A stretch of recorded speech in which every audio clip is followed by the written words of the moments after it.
Bonjour. Alors aujourd'hui, à travers cette étude de Louise Farinck en la bémol majeur que nous allons écouter, je voulais vous parler de la tonalité.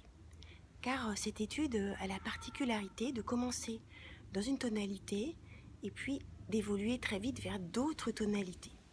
Alors qu'est-ce que sont ces fameuses tonalités? Alors on utilise souvent cette analogie où on parle des couleurs musicales.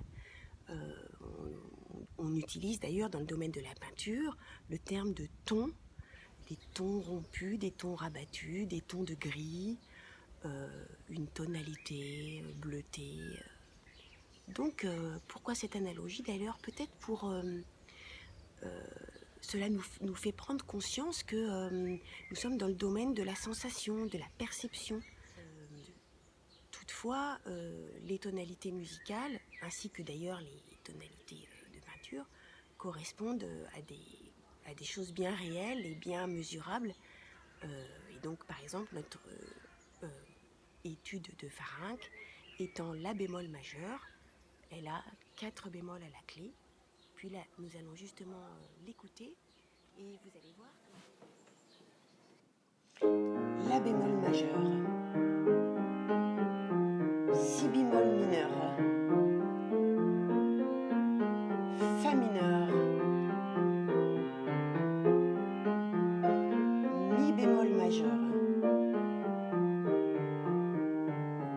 la bémol majeur, si bémol mineur,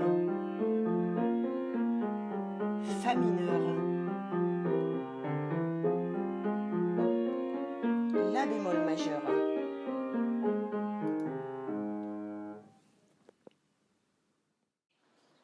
Dans ce morceau, ce qui est intéressant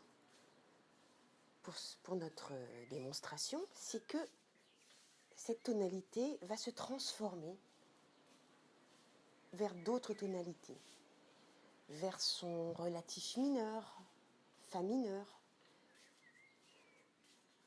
vers si bémol mineur, vers la bémol mineur, des tonalités mineures,